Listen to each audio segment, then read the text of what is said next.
Hello बच्चों। कक्षा 7वीं सामान्य विज्ञान लेसन नंबर 5 अन्न पदार्थ सुरक्षा फूड सेफ्टी। बच्चों इसके पहले लेसन नंबर 4 में सजीवों के पोषण में हम लोगों ने ये जाना कि सजीवों को जीवित रहने के लिए कई सारे विविध पोषक तत्वों की आवश्यकता होती है, जैसे कार्बोस पदार्थ, स्निग्ध पदार्थ, प्रोटीन, जीवन सत्व, खनिज, रेशेदार पदार्थ। इन सभी को सजीव अपने शरीर की वृद्धि के लिए या अपने शरीर के विविध कामों के लिए उपयोग करता है। लेकिन ये जितने भी पोषक तत्व है ये कहाँ से आते हैं?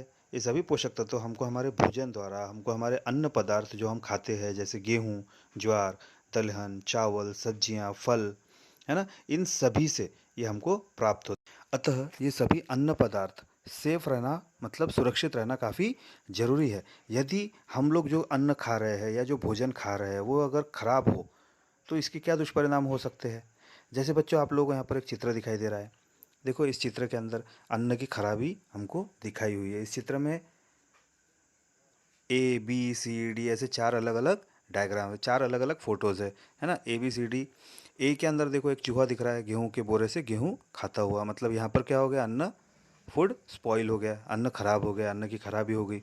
दूसरे और बी और सी, ये जो दो चित्र है इसके अंदर देखो, यहाँ पर एक व्यक्ति, एक दुकानदार कुछ बेच रहा है, लेकिन उसके आसपास जो भी सामान रखा हुआ है उन सभी के ऊपर मक्खियाँ भिनभिना रही है।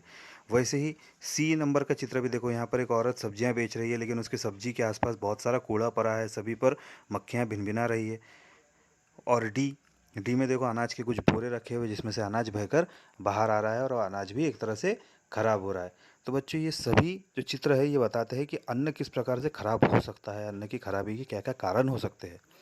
इसके अलावा बच्चों कई बार तुम लोग अपने दोस्तों के साथ में, अपने मित्र परिवार के साथ में कभी बाहर घूमने जाते होंगे, बाजार जाते होंगे, तो तुमने गोलगप्पे की गाड़ी देखी होंगी जिसको पानी पूरी बोलते हैं। Vada pav, pizza, burger, save पूरी, भाजी पूरी जैसे कई सारे पदार्थ हम बड़े चाव से खाते हैं। तो ये पदार्थ कहाँ बनाए जाते हैं, कौन सी जगह पर बिक्री के लिए रखे जाते हैं, क्या ये पदार्थ देने वाले व्यक्ति के हाथ स्वच्छ थे, कौन से पानी कहाँ से लाया था, किस प्रकार के पानी का उपयोग किया गया, इन सभी बातों को बच्चों हमको सोचना चाहिए।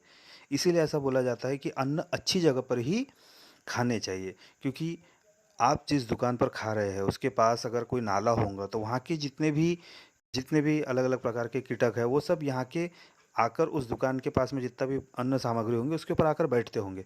मतलब ये खाना हमारे स्वास्थ्य के लिए अच्छा रहेगा क्या? नहीं रहेगा, इससे बीमार हो सकते हैं, है ना। हम जो प्राणीजन्य और वनस्पतिजन्य पदार्थ खाते हैं, बच्चों ये बात ध्यान रखो, हम जो प्राणीजन्य और वनस्पतिजन्य पदार्थ खाते हैं ये अच्छे और उच्च गुणवत्ता वाले होने आवश्यक है, अन्यथा हम रोगों के शिकार हो सकते हैं या हमारा स्वास्थ्य बिगड़ सकता है। अन्न पदार्थों का रंग, गंध, स्पर्श, गुणवत्ता, दर्जा, स्वाद, इनमें बदलाव आना और उनके पोषक तत्वों का विनाश होना, इसे अन्न की खराबी कहते हैं। अब बच्चों हम लोग ये जानेंगे कि अन्न की खराबी के लिए कौन कौन से उत्तरदायी घटक होते हैं, अन्न की खराबी किन कारणों से होती है। ध्यान दो बच्चों। फलों का रंग काला हो जाना, स्वाद बदलना, मांस से खट्टी गंध आना, है ना, मूंगफली में खराब बदबूदार स्वाद हो जाना। इस प्रकार के जब बदलाव अन्न पदार्थ में आते हैं तो एक तरह के ये उनके आंतरिक घटकों के द्वारा होता है, मतलब उनकी जो आंतरिक घटक है उसमें किसी तरह के परिवर्तन के कारण ये सब चीज़ें होती है। तो इससे वो फल या वो जो भी सब्जियां हैं वो खराब है ऐसी कहा जाता है।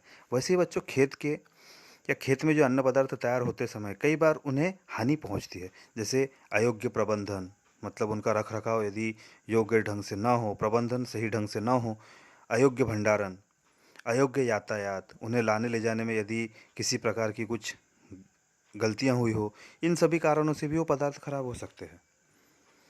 वैसे ही बच्चों कुछ अन्न पदार्थ जैसे दूध, मांस आदि अम्लीय या भस्मीय होते हैं, तो इन्हें हम यदि किसी प्रकार के बर्तन में रखते हैं, धातु के संपर्क में आने से रासायनिक अभिक्रिया होने के कारण ये खराब हो जाते हैं।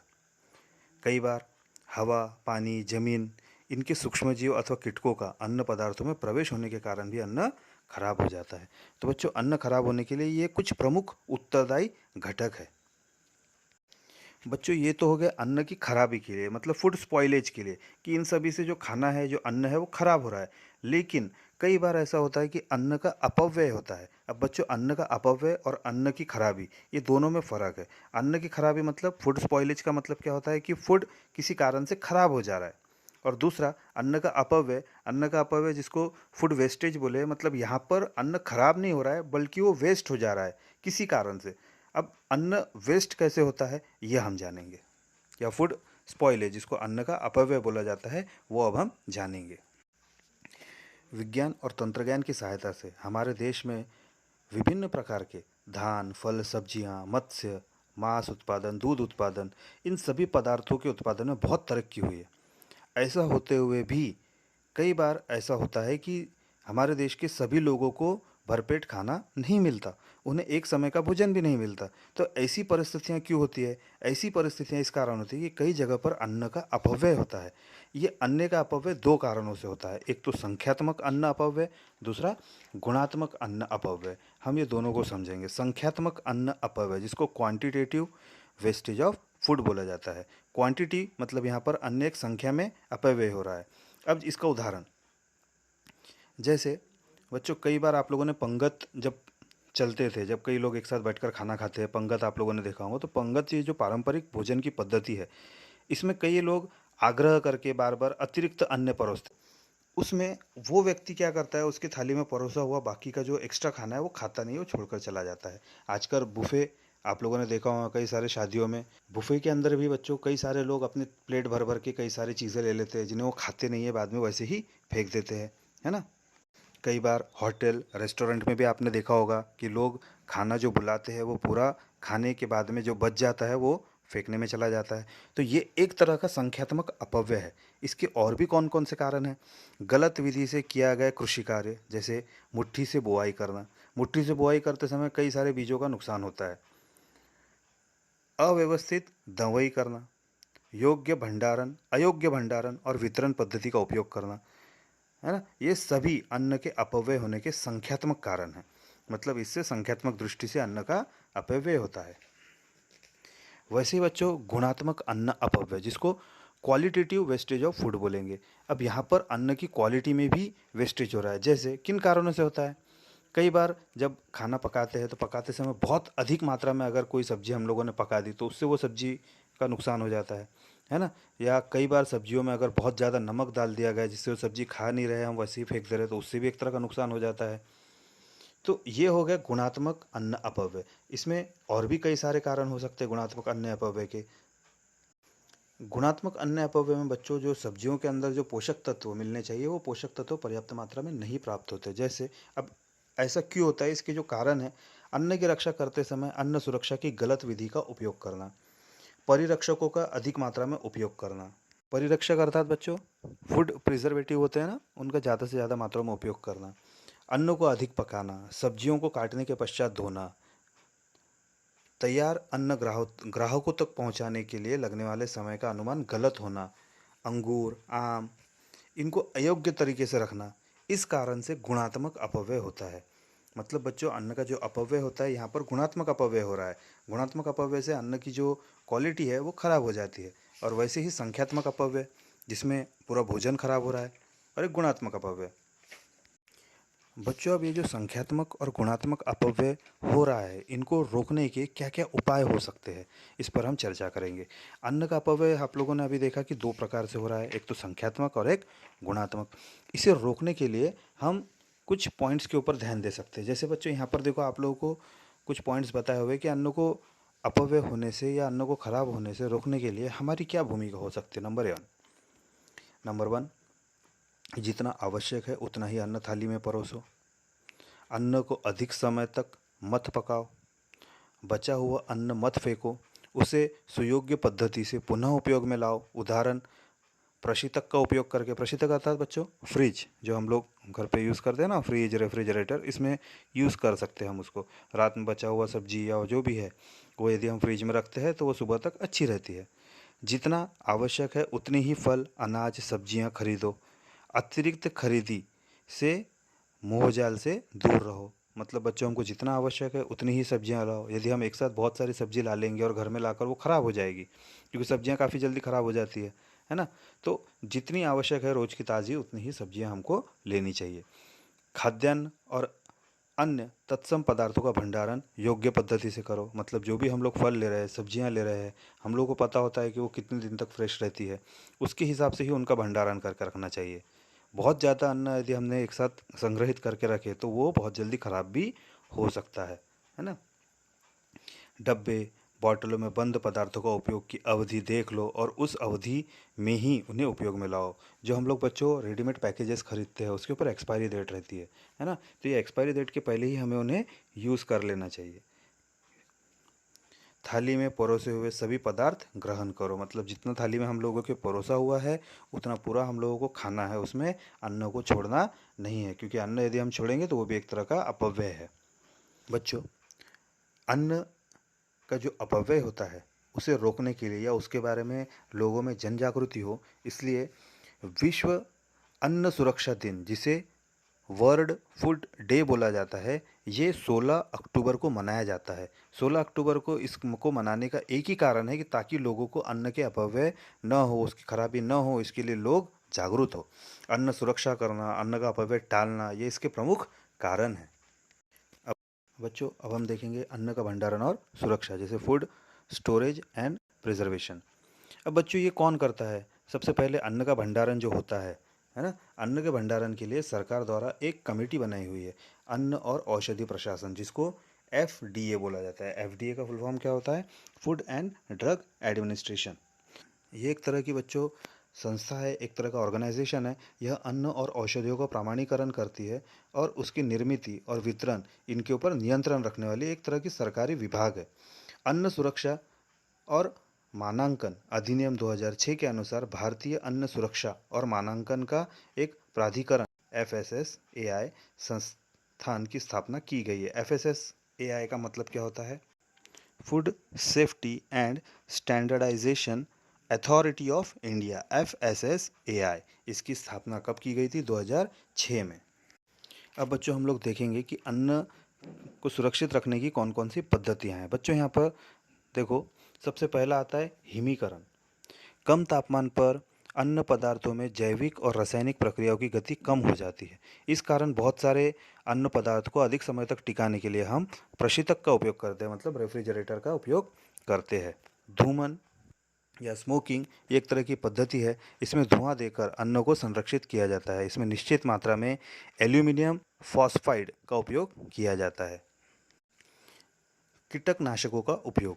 बोरी में अनाज भरने के पश्चात मैलेथियन का फुवारा बोरियों पर डाला जाता है। मैलेथियन के फुवारों को बोरी पर डालने से बोरियां खराब नहीं होती है, बोरियों पर कीटक नहीं लगते। प्रारणों की बौछार, जिसको बच्चों इरेडिशन कहा जाता है। इरेडिशन में जो अनाज रहता है उसके ऊपर अलग अलग प्रकार के एक्सरे या गैमा रेस का उपयोग किया जाता है। एक्सरे से या गैमा रेस से ये पूरे अनाज के ऊपर बौछार की जाती है, जिससे उस पदार्थ के अंदर जितने भी सूक्ष्म जीव है, जितने भी इंसेक्ट्स है, जितने माइक्रोब्स है ना, जिसको हम लोग सूक्ष्म जीव, फफूंदी, कीटक बोले जाते हैं, तो ये सब एक तरह से नष्ट हो जाते हैं और फल अधिक कालावधि तक सुरक्षित रह सकते हैं। क्योंकि बच्चों फल खराब होने के लिए सूक्ष्म जीवी कारणीभूत होते हैं। अब ये सूक्ष्म जीव यदि नष्ट हो जाए तो वो फल अधिक अधिक समय तक के सुरक्षित रहता है। इससे अंकुरित होने की प्रक्रिया भी उनकी धीमी हो जाती है, जैसे आलू, प्याज, और ये अधिक समय तक टिकाए जा सकते हैं।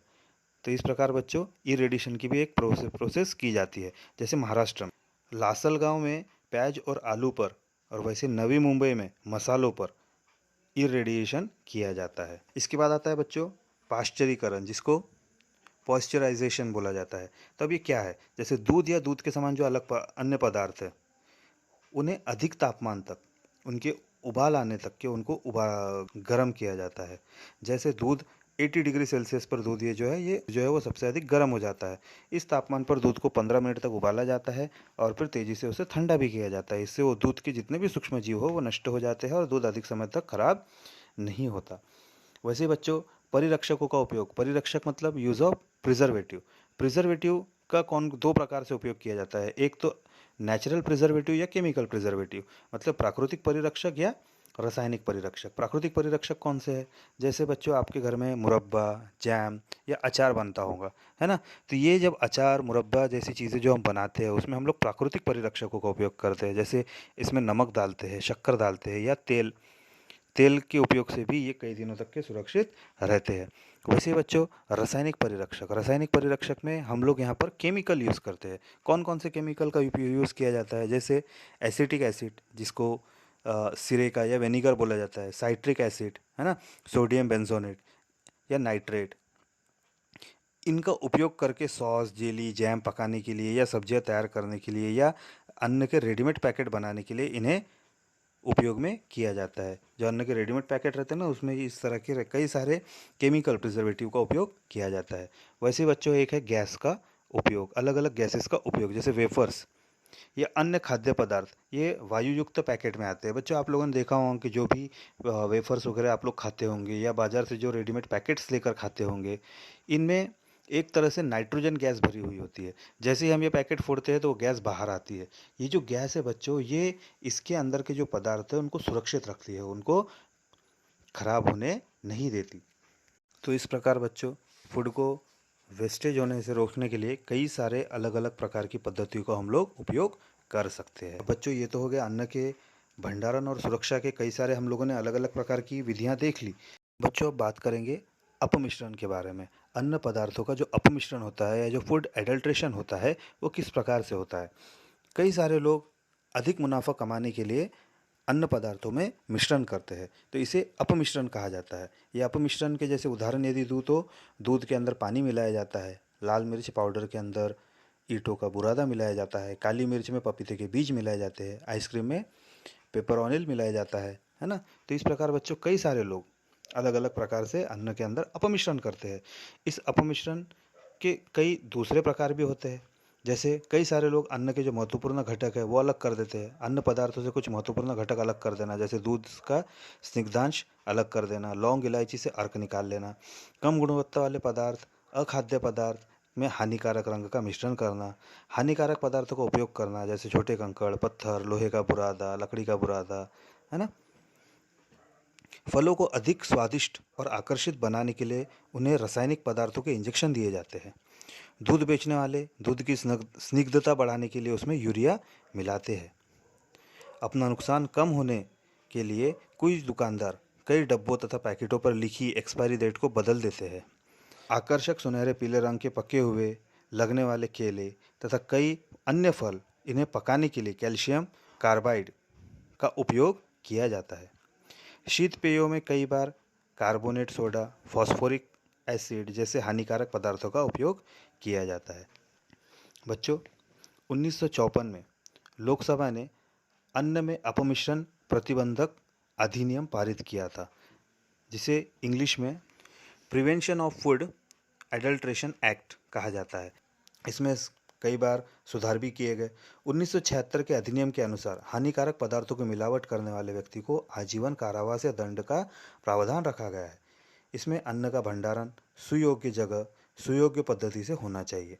अन्न पदार्थों का ऊपरी आवरण अन्न और औषधि के लिए हानिकारक न हो, उस पर निर्माण की तारीख, कालावधि और भंडारण की संबंधित सभी सूचनाएं स्पष्ट रूप से लिखी होनी चाहिए। ऐसे प्रावधान किए गए हैं।